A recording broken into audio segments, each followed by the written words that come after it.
বাংলাদেশের সবচেয়ে শক্তিশালী বেদাত হলো এই বেদাত। এর চেয়ে বড় শক্তিশালী বেদাত এদেশে আর নাই। এই ঠিক ঠিক বলা মানুষ বহু লোক আছে জমাত খায় বেড়ান। এই বরগুনার আমাদের অফিসে কিছু স্টাফ আছে, বরগুনার 2-3 জন আমার পরিচিত। তো এরা, আমি শুনছি যে তাদের একটা গ্রুপ খুলছে, তারা ফেসবুকে না যেন হোয়াটসঅ্যাপে গ্রুপ খুলছে, জমাত খাওয়ার গ্রুপ। কোথায় কখন কে মরে, কোথায় কার মরার খাওয়ান হয়, ওই গ্রুপে জানাই দিলে সবাই দলে দলে সেখানে চলে যায়। এটা তারা এক এক ইউনিয়নের এক একজন মিলে এটা করছে, যাতে কোনো ইউনিয়নের জমাত যাতে মিস না হয়। তো ভাই, এটা হলো সবচেয়ে শক্তিশালী বিদআত। কেন? আমি একটা কথা প্রায় বলি, আপনি গুগলে গিয়ে, সবার হাতে হাতে এখন আজকাল মোবাইল আছে, স্মার্টফোন আছে, গুগলে গিয়া শ্রাদ্ধ লিখে সার্চ দিবেন, তালিবেশ্বর রফালা আকার দয়ের পিঠে বড় ধ, শ্রাদ্ধ। শ্রাদ্ধ লিখে যদি আপনি সার্চ দেন, আপনি দেখবেন সার্চের যে রেজাল্ট আসবে আপনার চোখ খুলে দিবে। কি? হিন্দুদের মধ্যে একটা ধারণা আছে, সেটা হলো যদি কোনো মানুষ মারা যায়, তার মৃত্যুর পর এলাকাবাসী আত্মীয় স্বজন সবাইকে দাওয়াত দিয়ে না খাওয়ানো হলে ওই লোক স্বর্গে সোনা দানা পায়, খাওন পায় না, সে না খায় কষ্ট করে। এই জন্য ওই লোকের জন্য যে খানা দানার আয়োজন করে, ওই অনুষ্ঠানের নাম হলো শ্রাদ্ধ। ওইটার নাম কি ভাই? শ্রাদ্ধ। গুগল করে দেখেন, পেয়ে যাবেন হাতের কাছেই। আমাদের সাবকন্টিনেন্টে যেহেতু হিন্দু ভাইদের সাথে আমাদের সামাজিক সহাবস্থান আছে, তারা তাদের ধর্ম পালন করেন। আমি তাওহীদবাদী, আমি ইমানদার, সেই জায়গা থেকে আমি শিরকে, আল্লাহর নিকট সবচেয়ে অপরাধ মনে করে বাঁচার চেষ্টা করি। কিন্তু তারটা তিনি করেন, তারটা তিনি করে, এটা তার ব্যাপার। কিন্তু তাদের সাথে মিশার ফলে তাদের অনেক সংস্কৃতি আমাদের মুসলমানদের মধ্যে চলে আসছে, আমরা টেরও পাই নাই। এই যে মানুষ মারা যাওয়ার পরে যে খাওয়ার অনুষ্ঠান মৃত ব্যক্তির ওয়ারিসদের উপরে চাপানো হয়, এটা ওই শ্রাদ্ধ থেকে এসেছে। এটা ইসলামে নাই। ইসলামে আছে উল্টাটা। উল্টা কি?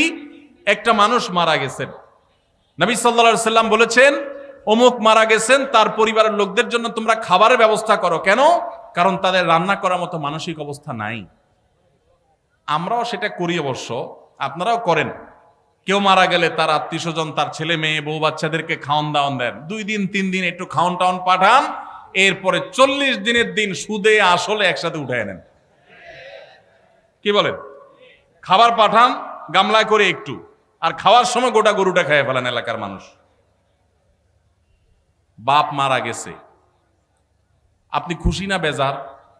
খুশি না বেজার? আপনার মা মারা গেছে, আপনি খুশি না বেজার? যদি বেজার হন, খাওয়ানোর যত অপশন আছে, খাওয়ানোর যত উপলক্ষ আছে মানুষ খাওয়ানোর, এটা খুশি হয়ে না বেজার হইয়া? যেমন মানুষ বিয়ে করছে, খুশির চোটে অলিমা খাওয়ায়, এটা সুন্নাত। কারোর বাচ্চা হয়েছে, খুশি, এজন্য সে আকিকা খাওয়ায়। কারোর ছেলেটা পাস করছে, সে খুশি হয়েছে, এজন্য সে আটার দলা খাওয়ায়, মিষ্টি খাওয়ায়। কিন্তু আপনার বাবা মারা গেছে, আপনার তো মনের কষ্ট। আপনি যেভাবে জিয়াফত দিচ্ছেন, আপনি যেভাবে মেজবানি খাওয়াচ্ছেন, এটা দেখে তো মনে হচ্ছে আপনি অনেক খুশি যে বাপটা চলে গেছে, এখন জমি জমার ভাগযোগগুলো আমরা পাবো। এই উসিলা সবাই খাওয়াই।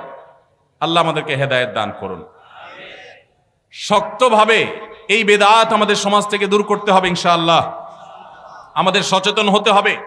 আপনার বাবা মা মারা গেছেন, ওনাদের জন্য আপনি কি করবেন? দোয়া করবেন, ইস্তেগফার করবেন, চোখের পানি ফেলবেন, দান সাদাকা করবেন। মাদ্রাসায় এতিম গরিব ছাত্ররা আছে, একবেলা খাবার টাকা দিয়ে দেন। মসজিদে কিছু ইট কিনে দেন, মসজিদের জায়গা কিনবে, সেখানে টাকা দিয়ে দেন।